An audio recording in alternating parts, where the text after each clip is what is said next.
안녕하세요. 짧고 굵은 분석으로 전달하는 토토 김박사입니다.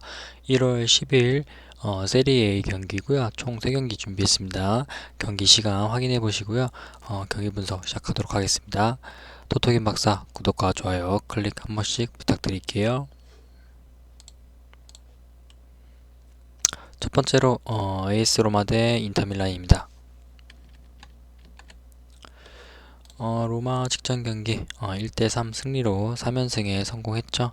직전 그 경기에서 승점 3점 또 챙겼고요.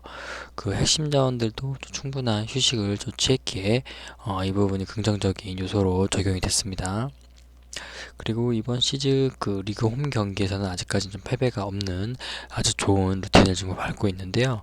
그 실점 가능성이 아예 없지는 않습니다. 스피나촐라나 그 다음에 칼라피오리, 이렇게 부상으로 왼쪽에서 그 측면, 그 출전 가능한 자원이 마땅하지 않고요. 페레즈가 좀 위치한데 오른쪽은 좀 익숙합니다. 인터밀란의 그 하키미 선수와 그 충돌할 위치이고 그 봉쇄의 어려움을 겪을 것이 좀 유력하다고 생각이 들고요. 그 측면 공간 허용이 수비진 전반에 균열로 좀 이어집니다. 그래서 이바네즈를 필두로 한 3백이 그 상대의 최전방 자원을 좀 완벽하게 지우지 못할 것이라고 생각이 들고, 그래서 실점 가능성이 좀 높습니다. 득점 또는 통한 그 저항도 좀 가능하다고 생각하고요. 페드로 선수가 여전히 부상 중입니다. 그 이번 라운드 출전은 좀 불투명하고 그 무키타리아 선수가 영향력은 좀 여전히 있기 때문에 그 휴식을 취한 최전방 자원 제코 결정력까지 더해서 그 상대의 불안한 요소들을 좀 공략하면 좀 가능하지 않을까 좀 생각이 듭니다. 다음은 인터밀란이고요. 그 인터밀란이 직전 경기 2대1 패배로 5연승에 제동이 걸렸습니다. 콘테 감독이 그 경기 종료 이후에 치러진 그 인터뷰에서 이런 말을 했어요. 그 이상한 경기였다. 선수들은 모든 것을 바쳤지만 행운의 여신이 우리를 완전히 이겼다. 뭐 이런 식으로 말을 했는데요. 득점 생산 가능성은 좀 높고요. 그 영 아케미 측면 조합을 중심으로 기회 창출은 좀 꾸준합니다. 그래서 감독이 생각한 거하고는 조금 다른 방향으로 경기 결과가 좀 나오고 이러니까 좀 믿기지 않는 듯한 생각을 하고 있는 것 같은데, 인터밀란이 그 이번 시즌에서는 크게 활약을 좀 못하고 있다, 좀 이렇게 평가가 되고요. 그 지난 라운드에서 휴식을 좀 부여받은 루카쿠 선수가 결정력 개선이 좀 가능하고, 최근 일정에서 결정력을 좀 회복하고 있는 마르티네스 선수, 이렇게 해서 좀 같이 하면 시너지를 좀 기대할 수 있을 것 같습니다. 다만 이들 최전방 조합에 대한 그 득점 의존도는 필요 이상으로 좀 높지 않나 생각이 들고요. 인터밀란 또한 실점 가능성은 좀 짙다고 생각이 듭니다. 그 최근 4경기에서 연속적으로 실점을 좀 허용한 전도 있고, 실점을 하는 그 패턴 또한 좀 유사합니다. 그래서 중원의 수비 전환 안정감도 저하되고, 측면 조합의 그 잦은 배후 공간 도출이 조금 원인이지 않나, 좀 이렇게 생각이 듭니다. 상대 역습의 그 효과적 대응도 어렵고요. 그래서 연속 실점 기록을 계속 이어가지 않을까 좀 이렇게 예상하고 있습니다. 이번 팀 같은 경우는 그 로마하고 인터밀란 같은 경우는 전력적으로 좀 비슷하고, 선수들의 그런 컨디션, 그 다음에 결장 요소 이런 거를 좀 같이 고려해 봤을 때 좀 무승부로 봐야 하지 않을까 좀 이렇게 생각이 듭니다.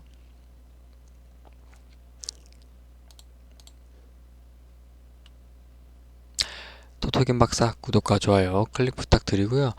스포츠토토 관련한 각종 경기 분석 무료로 제공하고 있는 정보 공유방 영상 하단에 고정 댓글 참고하셔서 링크 타고 오시면 되겠습니다. 다음은 헬라스 베로나 대 크로토네입니다.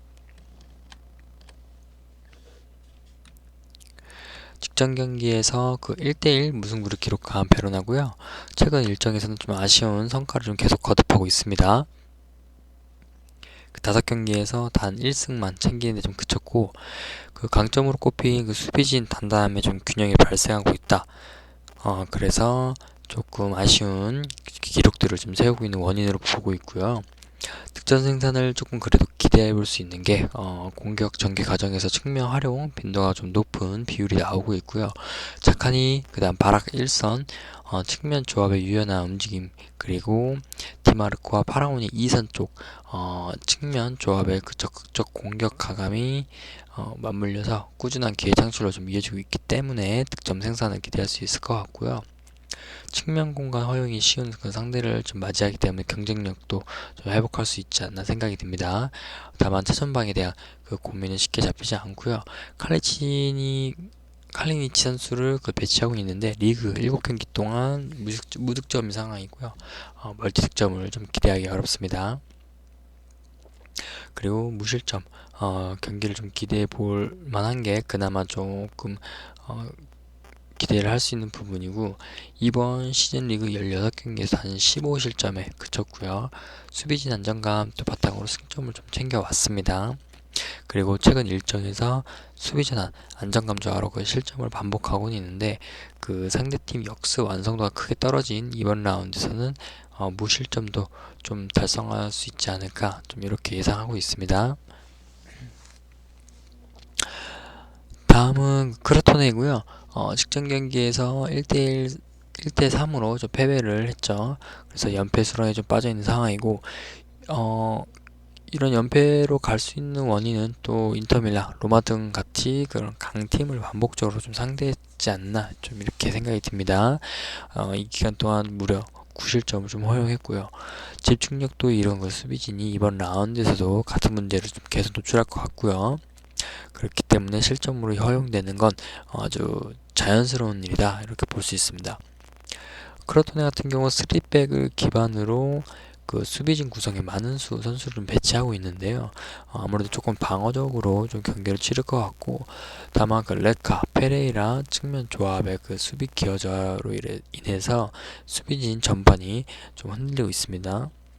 그 수적으로 좀 활용하는 어려움과 압박 효율 저하가 좀 맞물리면서 위기를 계속 반복할 것이 유력하고요. 쿠오모 선수를 중심으로 그 수비진은 그 위험적 장악 능력에서도 문제를 좀 드러내고 있습니다. 지난 라운드에서 그 3백 중 2명이 무리한 차단 시도를 했다가 옐로 카드를 누적당한 적이 있기도 하고요. 그래서 크로토네 같은 경우는 지금 수비진 쪽으로 많은 집중을 할 것 같고, 그렇기 때문에 득점 생산은 좀 어렵지 않나 생각이 듭니다. 그 메시아스 중심으로 공격 전개를 좀 시도하고 있는데, 역습 빈도가 좀 높지만 그 전개 완성도와 속도는 좀 기대 이하이기 때문에 또 어려울 것 같고, 시미가 그 상대 진영에서는 좀 고립되는 장면이 계속 빈번하게 나타나고 있습니다. 그래서 전방 압박, 수비 전환의 그 강점을 보유한 상대를 맞이해서 기회를 창출하는 데는 좀 어려움이 있지 않을까, 좀 이렇게 생각이 듭니다. 이번 경기 같은 경우는 베로나 쪽으로 좀 승리를 조금 추천을 드리고요. 오버로 접근해 보신 것을 추천드리겠습니다. 다음은 파르마 대 라치오 경기입니다. 첫 번째로 파르마 같은 경우는 그 직전 경기에서 3대0 패배로 또 4연패를 수렁에 빠져 있는 상황이고요. 연패 기간에 멀티 시점을 반복한 수비진 불안이 그 아주 거슬립니다. 그래서 이번 시즌 리그홈에서는 또 3득점에 그친 공격진 부진도 있고요. 맞물려서 그 반등할 수 있는 기회치는 상당히 낮습니다. 그리고 멀티 시점 가능성이 좀 짙고요. 전력이 좀 열세한 극복에 좀 우선순위를 둬야 될 것 같습니다. 그리고 그 수비진 구성에 많은 선수를 배치하고 있는데 여전히 좀 다양하게 불안을 노출하고 있고요. 주전 중앙 수비 자원인 오소리오, 라코포니가 부상 결장으로, 그 다음에 측면 수비에 페첼라가 부상으로 수비 전력 절반을 조금 상실을 했고요. 대체 자원 활용을 통해 좀 진영 구축하려고 하는데, 이들 경쟁력은 주전 선수들보다는 조금 기대 이하입니다. 그리고 다양한 장면에서 위기를 좀 자초하게 분명히 나타날 거라고 생각이 들고요. 이렇게 좀 여러 요소 때문에 득점 생산이 좀 어려울 것으로 판단됩니다. 공격진에서도 전력 누수로 좀 불안이 좀 감지되고요. 쿠츠카와 제르비뉴가 또 부상으로 출전이 좀 불가능한 상황이기 때문에 역습 속도나 완성도 저하가 경기를 부정적인 결과로 만드는 데 있어서 영향을 끼칠 요인으로 좀 생각이 듭니다. 다음은 라치오고요. 직전 경기 2대1 승리를 좀 챙겼습니다. 인자기 감독이 그 인터뷰에서 부상으로 인한 전력 누수를 좀 잡아가고 있다. 상위권 추격이 좀 가능하다라고 좀 자신감을 내비치는 상황이고요.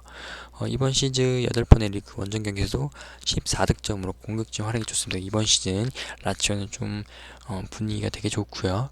그리고 멀티 득점을 좀 기대할 수 있는데요. 마루치와 라짜리 측면 조합이 그 양질의 크로스를 공급하고 있으면서 임모빌레와 그 카이셰도의 그 일선의 위험 지역 그 장악 능력을 좀 더해서 기회를 반복하고 있습니다. 그리고 중앙 수비진 경쟁력이 떨어지는 파르마 상대로는 아주 질 좋은 찬스가 반복적으로 생길 것 같고요. 더불어서 알베르토 중심으로 시도하는 그 부분 전술 역시 완성도를 좀 회복하고 있습니다. 라치오 같은 경우는 파르마에 비해서는 실점 가능성이 많이 낮고요. 중원에서 수비적 역할을 담당했던 루카스가 경고 누적으로 인해서 출전 정지 해제로 출전이 가능합니다. 그리고 중원의 그 수비 전환 안정감 개선으로 좀 이어지면서 상대 역습에도 좀 효과적으로 대응할 수 있을 것 같고요. 파르마가 그 역습 강점을 좀 잃었기 때문에 이번 경기에서 라치오가 무실점 경기를 좀 기대할 수 있을 것 같습니다. 이번 경기 라치오 승으로 추천드리고요. 오버로 접근해 보시는 것을 추천드리겠습니다. 도움이 되셨나요? 토독인 박사 구독과 좋아요 클릭 부탁드리고요. 영상 하단에 고정 댓글 참조하셔서 링크 타고 오시면 정보 공유방 무료 입장 가능하니까요. 꼭 참고해 주시길 바라겠습니다. 다음 영상에서도 찾아뵙겠습니다. 감사합니다.